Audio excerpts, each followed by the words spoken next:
how do like we, especially as the Youth Advisory Board, how do we like, some of us are still struggling with homelessness and where we're going to get the funds to pay our ransom. How do we as a people bring light to the situation through you guys? How do we collaborate? Like how do we, like, you know, everybody goes home at the end of work, but some of us don't have homes to go to, and some of us do. But how do we continue the effort, and how do we work with you guys? Because sometimes I think even our education is kind of brought down with you guys. Some people don't understand the words that you guys are using, or the articulation, and the vocabulary is so expansive that we don't really understand what's going on, and we try to help, but we can't because we don't know, and we don't have the college education behind it, but we want to help. So how can we do that? Great question. Anybody? So one of the things, for instance, yesterday, we had a conversation, actually, our friends at the Chicago Coalition for the Homeless scheduled a meeting to talk about our ongoing efforts with our chronic homelessness pilot. And the coalition schedules meetings pretty regularly with the mayor's office and with us. And so this was not an unusual conversation. So the first thing is schedule those conversations and work through some of the delegate agency partners or the task force on youth here to schedule those conversations. I think they're very helpful. They are oftentimes tense and frustrating. That doesn't mean there's anything wrong with that. We do have to get used to that tension that exists. When you bring government and activists and advocates and funders and delegate agencies in the room, that's a lot of different agendas.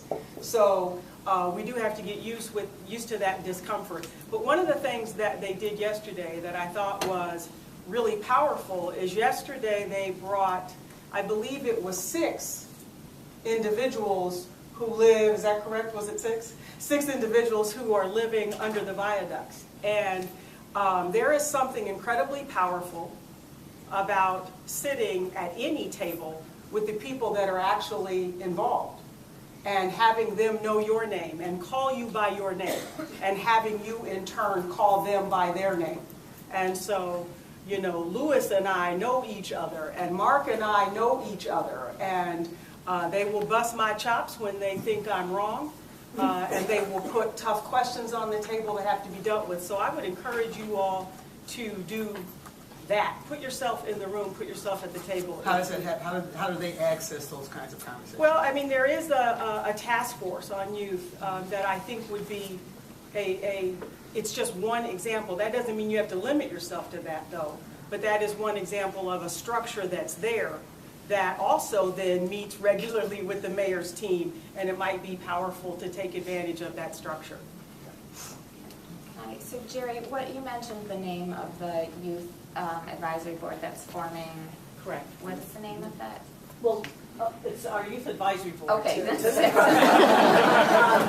And they're all here. I mean, maybe all of them, but in this very short period of time, we have successfully ask young people to engage in this process, and they have jumped at it, and we are so excited. We had 15 applicants for 12 positions, and we've filled them all. That's great. So yeah, you're going to be seeing a lot of them. That's great. So I want to thank you for your question and just give a couple of responses.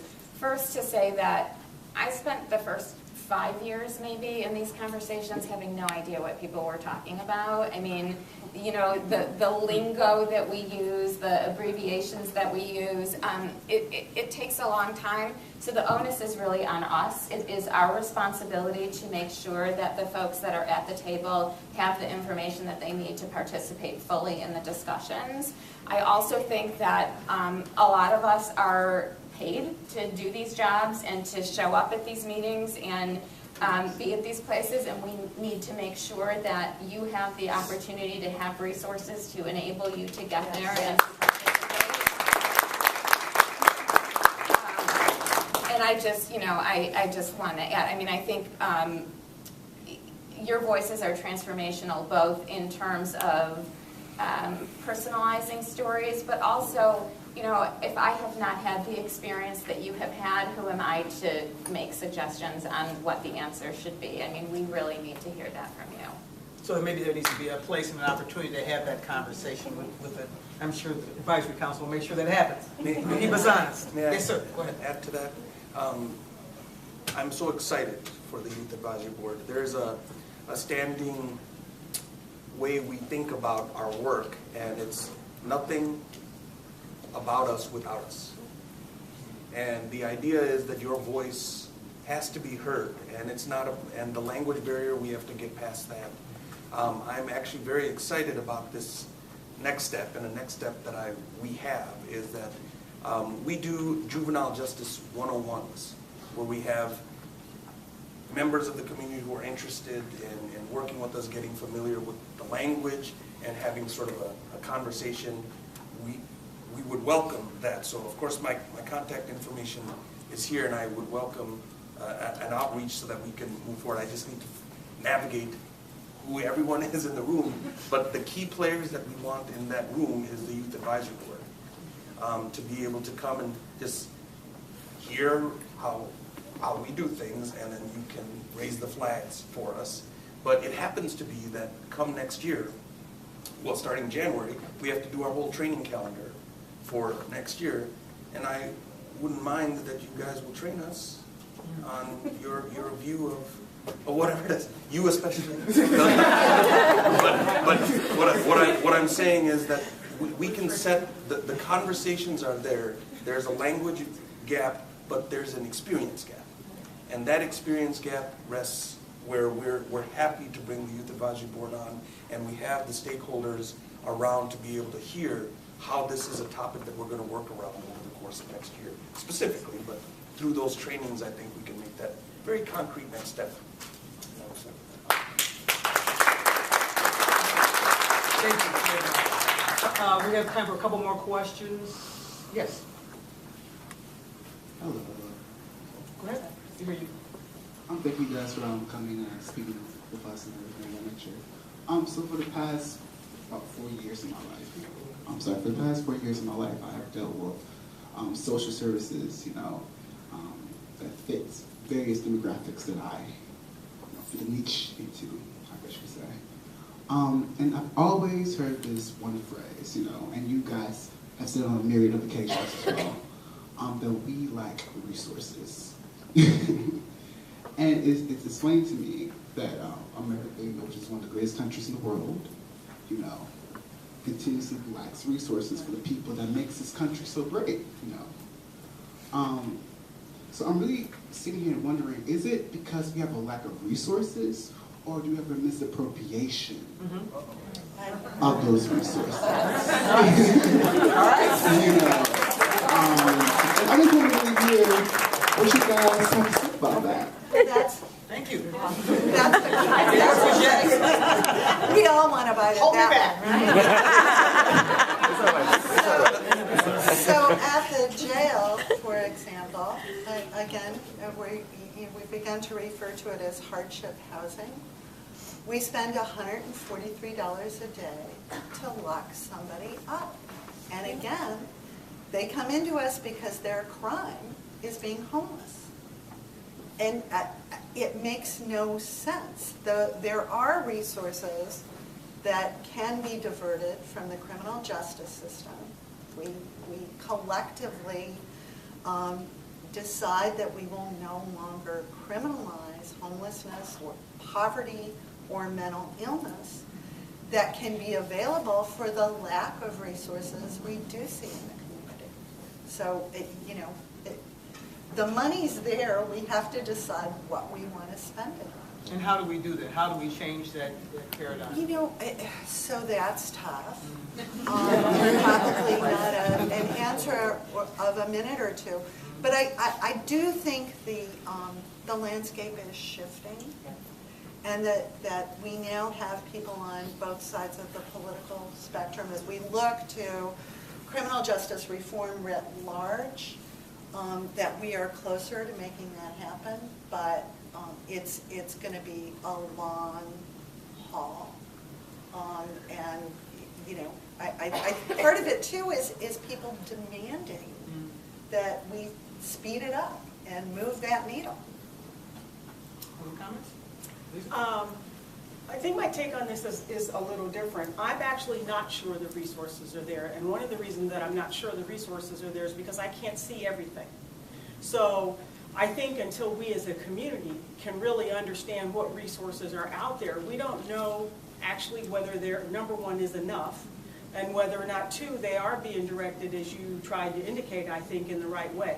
One of the things that we're doing at DFSS, the homeless services team has been working on sort of putting down on paper what it is that we do in homelessness. So how do we spend our money? What are our priorities? And then we want to take our show on the road. Because as government, a lot of our dollars are actually restricted. We have the least amount of flexibility as government, and I'm not complaining about that. These are taxpayer dollars, and that's the way it should be. But it's not like we can just decide one morning to do something different with our money. But imagine if the philanthropic community and the corporate community and individuals, imagine if they could understand, well, here's what DFSS with its homeless dollars actually can fund. So this is their layer. Oh, well then what's missing? And maybe that's where we would then direct our philanthropic dollars or our corporate dollars. But we haven't necessarily really been able to do that. So what I'd like to be able to do, and Maura's actually back there nodding because she's the person, I always talk about we as if I actually do anything. It's a big lie. Maura does all the work. It's the royal we. We've been working on a paper that literally is going to lay out what we do and how we do it and what we think our priorities should be as we move into 17 and 18. So we're going to start circulating that, and we're going to go and we want to meet with our delegates and say this is what we do, and we want to sit with philanthropists and say this is what we do. And I think that will help us as a community of practitioners have that conversation. What is it that the city's doing with its federal as well as corporate dollars? And then what are the other layers that might go on top of that? I think once we see what money is being spent and where it's going, we'll be able to give you a better answer about whether or not are there really the right amount of financial resources. I'm not sure that there are, and I definitely don't know that we are leveraging every dollar today. And by leveraging, I mean using it as wisely as we could. So I think we have some work to do before I could give you an answer to your question. He will be following up, you can be sure of that. We have time for one more question. Wherever the mic is. Is there somebody over here? Oh, way at the end. Yeah, I agree with you that there's a lot of things that are done that they publicly don't want to put out there. And one of them including is this public nuisance law that they want to put out there. I can't believe there's not the amount of outrage against this stuff when people are going again, they're really obsessed with when an alderman can get the same price tickets to go to the World Series, and that becomes more of an issue than something that's going to put more people in jail. Right. And it's the same thing Anita Alvarez was told, no, we don't want you to come back for. But it's like the culture's not completely changing, you're just changing the name. I'm just curious what your thoughts are on that. Your question, so what is your question? My thoughts are, if we are going to being more progressively socially, not prosecuting and putting more people in jail, why are the aldermen allowed to put these newer laws into place which go against those policies? Thank you. Anyway, I think the point about the World Series tickets, I think is a good one. We don't have our priorities straight in terms of what we should be talking about the needs of the city, but I think the way that our current structure is that aldermen are allowed to introduce ordinances. A lot of times when they're introducing those ordinances, they are doing so in response to very vocal, although sometimes not clearly visible, forces that are on the ground in their own wards. These are, after all, elected officials. And so I think sometimes that those individuals are stronger voices maybe than some of the voices of people that are actually being affected by this issue.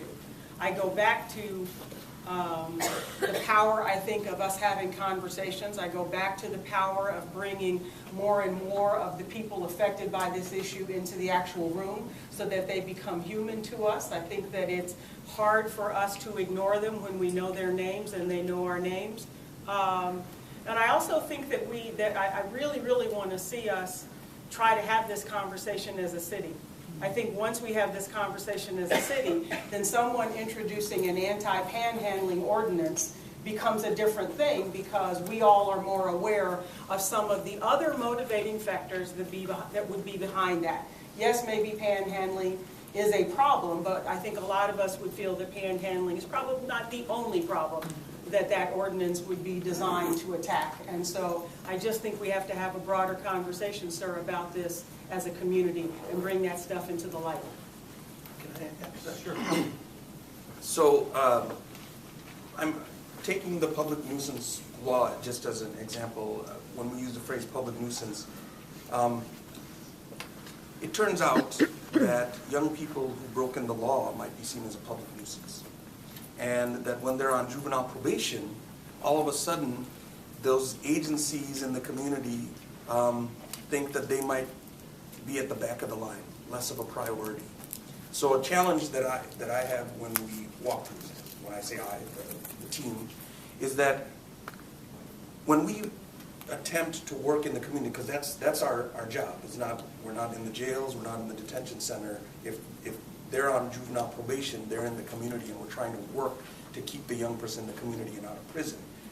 Ideally to see their 21st birthday alive and well. And in that scenario, we might make a referral to an agency that on paper says we help young people in this community, but they call us saying, hey, could you send us the good ones? Could you, this person is not cooperative. Could you lock them up? See, what I'm pointing out is that larger conversation about, you know, if we're going to drive jail, where's our priority, etc.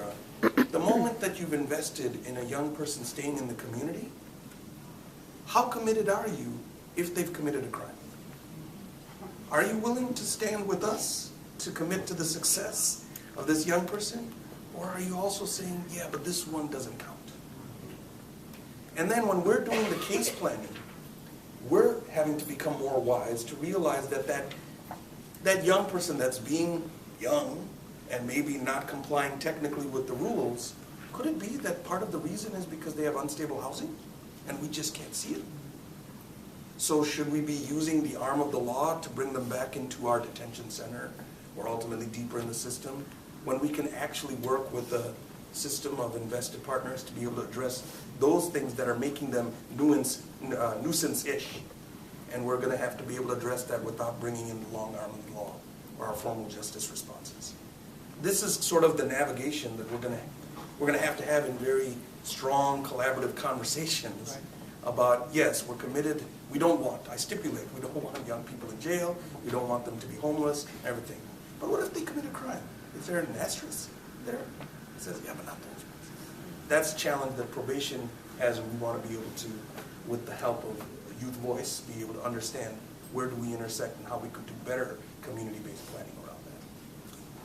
Thank you very much. We've learned a lot today. This has been a very beautiful conversation. Thank you very much for coming.